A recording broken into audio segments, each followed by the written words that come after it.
Հարգելի հայրենակիցներ, լրատվականների հարգելի ներկայացուցիչներ, ես վերջերս Facebook-յան գրառում էի կատարել նշելով, որ Արցախի նախագահի շուրջ օրեցօր զարգացող իրադարձությունների հետ կապված ստիպված եմ լինելու մոտ ժամանակ հատվածով հանդես գալ եթերով եւ խոսել այն տվյալների մասին, որոնք մինչեւ հիմա գաղտնի են պահվել հասարակությունից, սակայն որոնց մասին պետք է խոսել եւ որոնց մասին լռելն է կարծում եմ առաջացրել այն հետևանքները, որոնք այս պահին տեսանելի են կարծես թե բոլորիս համար։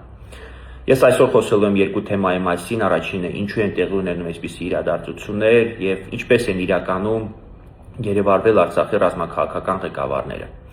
Բոլորդ երևի նկատել եք, որ ադրբեջանական լրատվամիջոցները վերջերս ակտիվորեն տարածում են ինչ-որ տեղեկություն, անհեթեթ տեղեկություն, իբրև Արցախի ռազմաքաղաքական ղեկավարների գտնվելու վայրի մասին տեղեկությունները Ադրբեջանի հատուկ ծառայողներին տրամադրել է Արցախի հանրապետության նախագահը։ Անգամ տարածվել է ինֆորմացիա, իբրև Արցախի հանրապետության նախագահ հանդիսանում է Ադրբեջանի պաշտոնյաներից մեկի եղբայրը։ Այս կեղծ եւ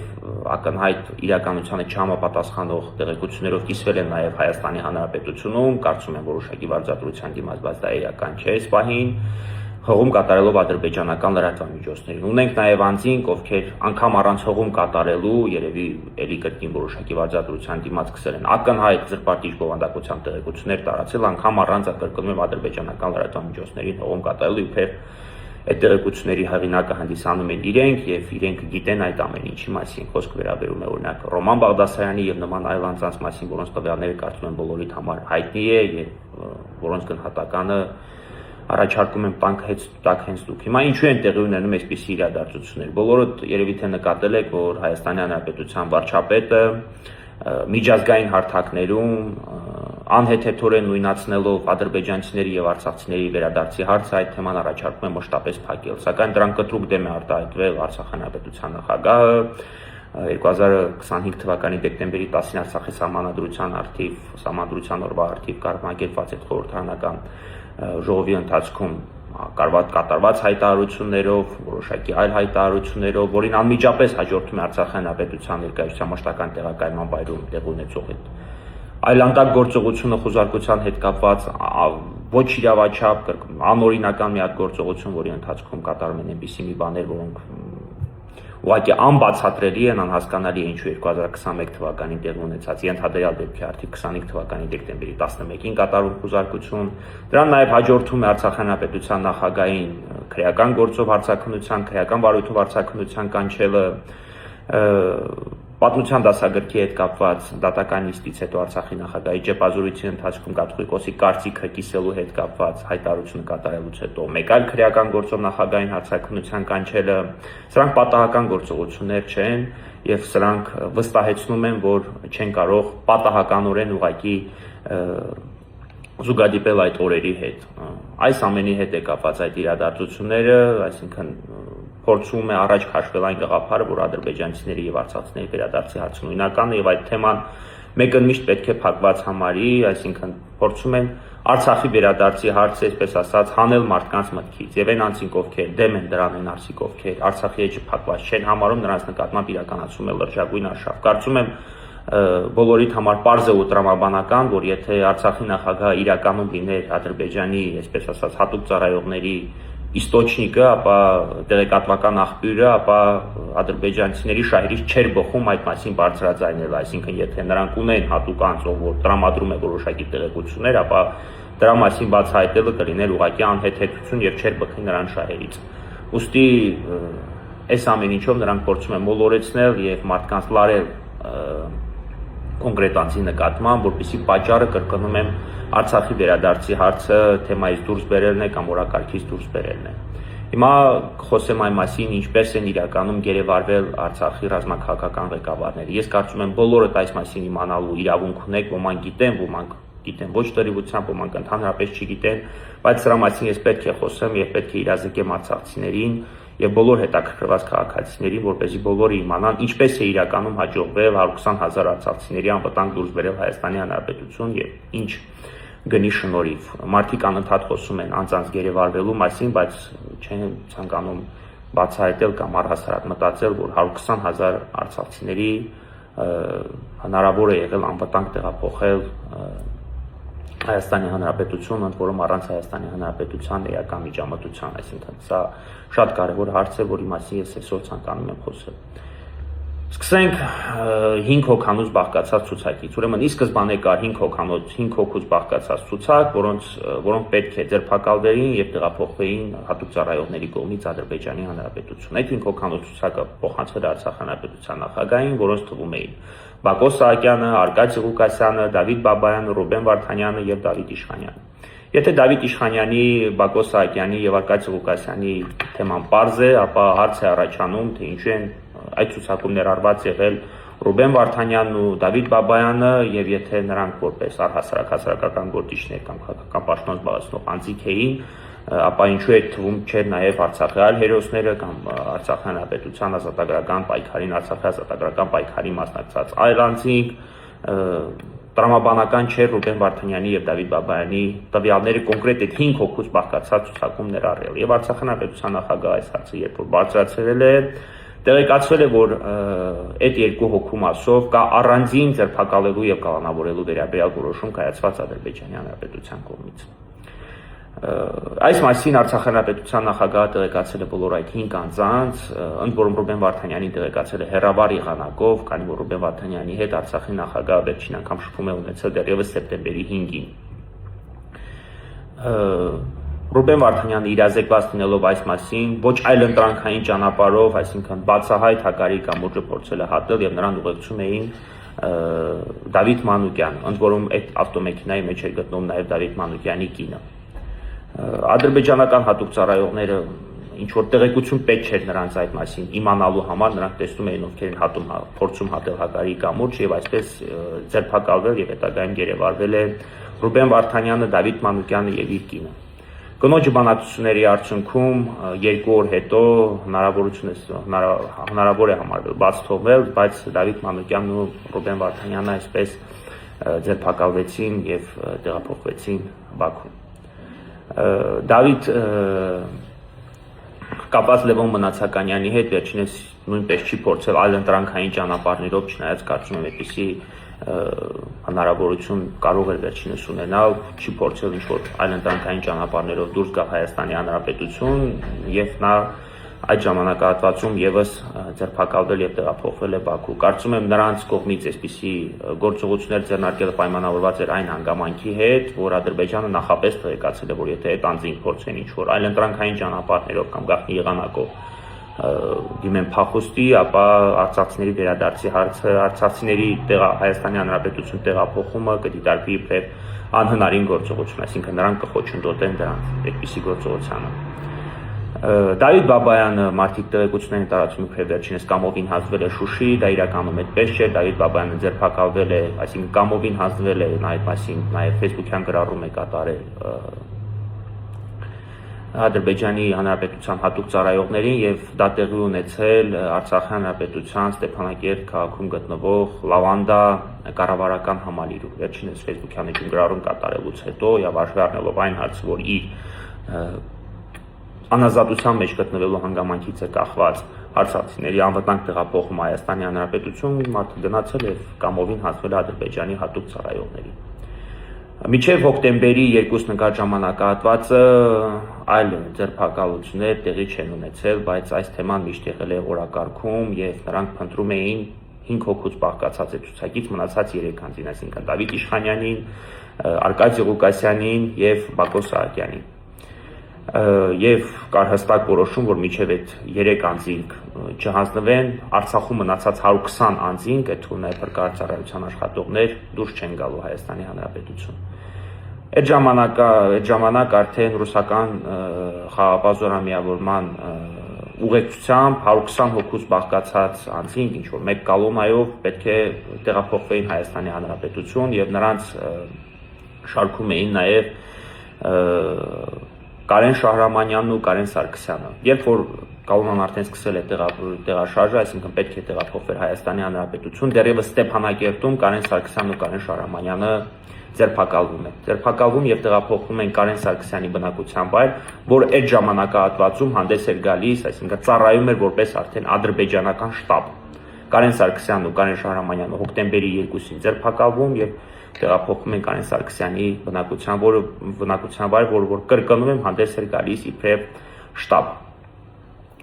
Արդեն մնացած անձինք, երբ որ հասնում են հակարի կամուրջում ձերբակալվում են, նաև ձերբակալվում են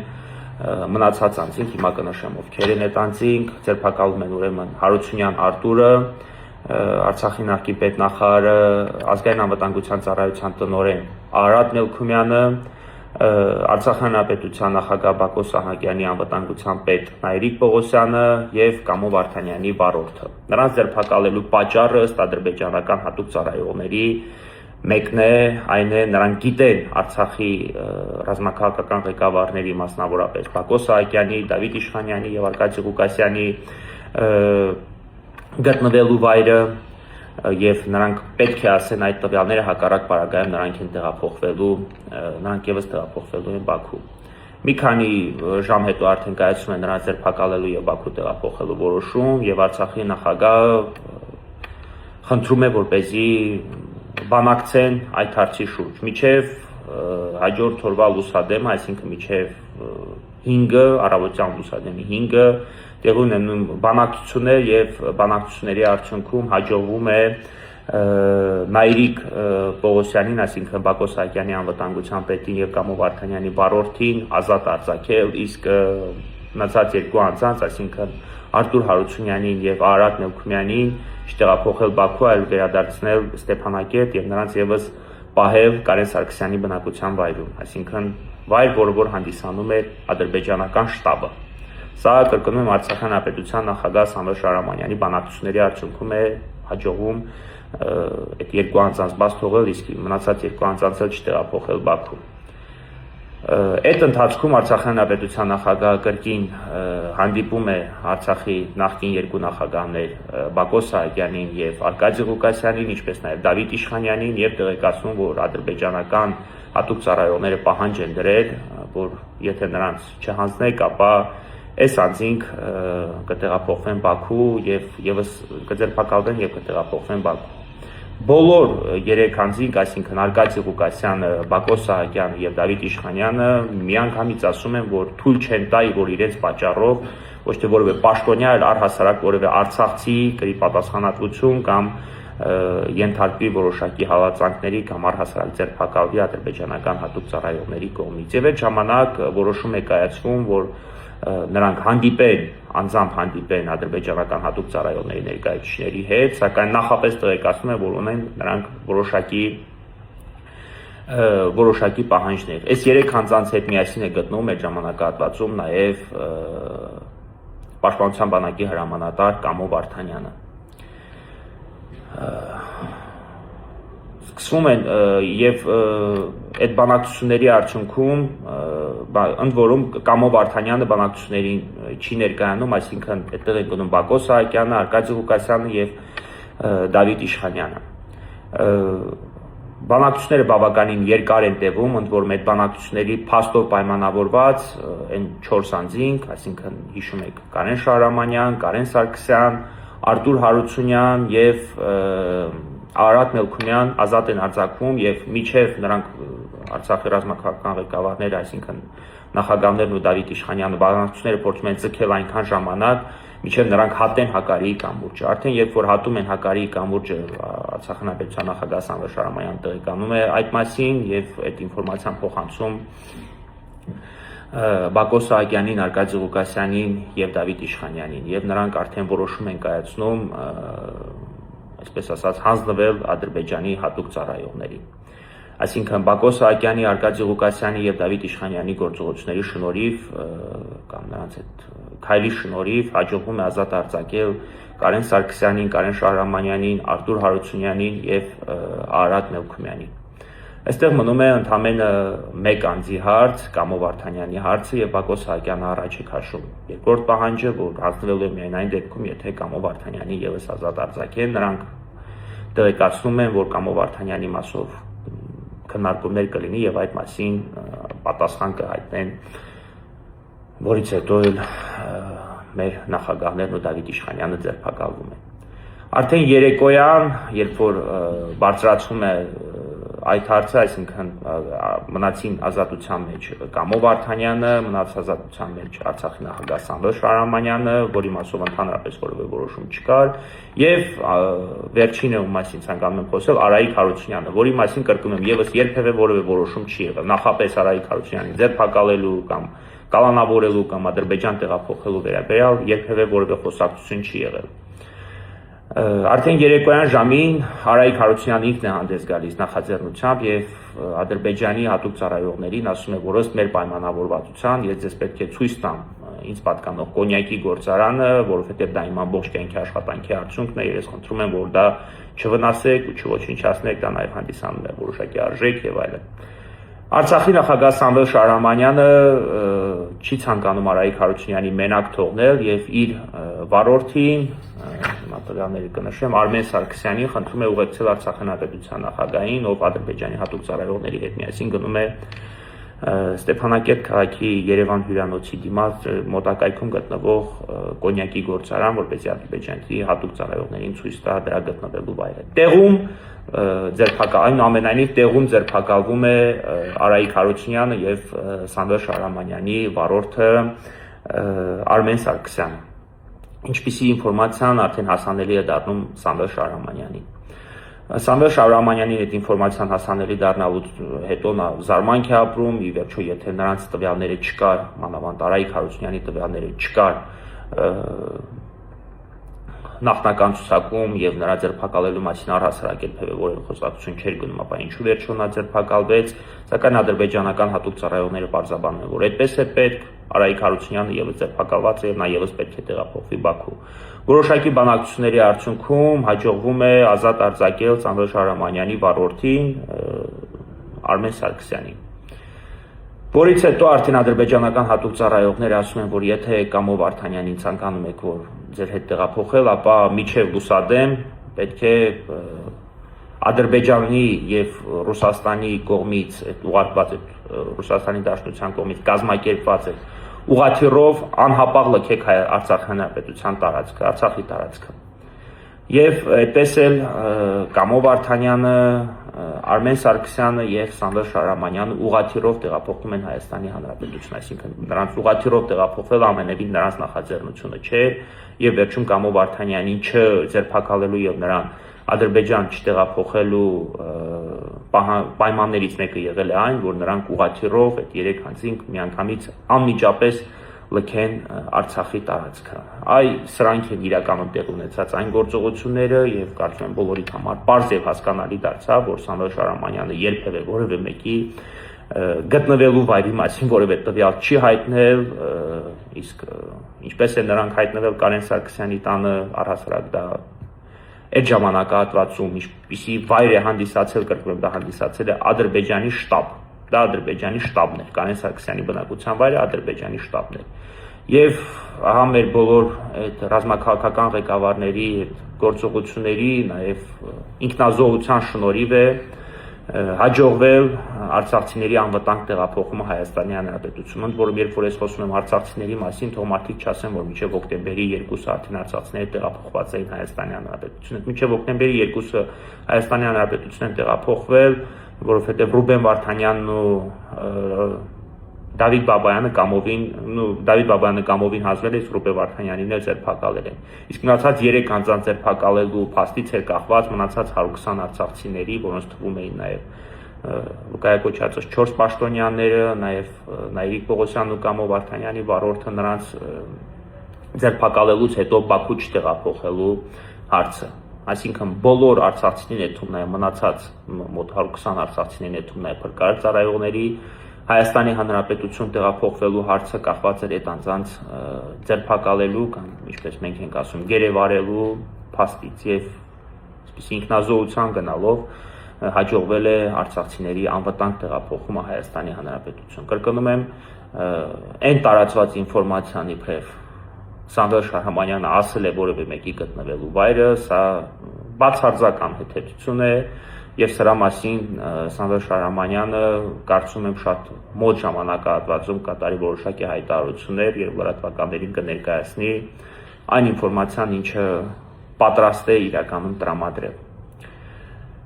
Ես այս մասին խոսելը կարևոր է համարում, ես ցանկանում եմ, որ բոլորը իրազեկված լինեք ինչպես, ով եւ ինչպես է ձերբակալվել եւ գերեվարվել եւ ցանկանում եմ, որ բոլորը իրազեկված լինեք, որ նշված անձանց չփախչելու շնորհիվ է, որ մենք կարողացել ենք անվտանգ տեղափոխվել Հայաստանի Հանրապետություն։ Կրկնում եմ, նշված անձանց չփախչելու, որոշների ինքնակամ հանձնվելու, որոշների անձնազոհության գնալու շնորհիվ է, որ մենք կարողացել ենք անվտանգ տեղափոխել Հայաստանի Հանրապետություն։ Իսկ բոլոր այն անձինք, ովքեր խոսում են այդ մարդկանց գերեվարելու մասին եւ այդ ամենին մեղադրում Սամվել Շահրամանյանին, ցանկանում եմ ընդհանրապես հիշեցնել, որ Սամվել Շահրամանյանի բանակցությունների եւ գործողությունների շնորհիվ ավելի շատ պետք է խոսել այն մասին, որ 120,000 արցախցիներ կարողացել են փրկվել սպանդից եւ տեղափոխվել Հայաստանի Հանրապետություն։ Ես խոսել եմ նաեւ այն մասին, թե ինչպես է ստորագրվել ու կայացվել է կարծես այդ փաստաթուղթը, որով կարծես թե Արցախի Հանրապետությունը համարվել է լուծարված։ Նշել եմ նաեւ նախկինում ինչպիսի պահանջներ է դրվել Արցախի Հանրապետության նախագահի առջեւ, որ հռչակագիր ազգային ժողովի կողմից ընդունված, դրանից խուսափել է նշելով, որ քվորում ապահովել չեն կարող։ Մի խոսքով բոլոր այն իրադարձությունները, որոնց մասին պետք է հանրությանը տեղեկացնել, ես արդեն տեղեկացել եմ եւ կարծում եմ դուք չգիտեմ այսուհետ շատ քննադատողական կմոտենաք այն անձանց հայտարարություններին, որոնք կարծում են, որ Արցախի նախագահը լուծարել է Արցախի Հանրապետությունը, ասել է ռազմաքաղաքական ղեկավարների գտնվելու վայրի մասին տվյալներ կամ օժանդակել է նրանց գերեվարմանը, քանի որ դա կրկնում եմ բացահայտ իրականությանը չի համապատասխանում եւ իրականում մենք կարողացել ենք փրկվել սպանդից այդ գերեվարված անձանց չփախչելու շնորհիվ եւ Սամվել Շահրամանյանի կողմից ձեռնարկված գործողությունների շնորհիվ։ Այսքանը, շնորհակալություն։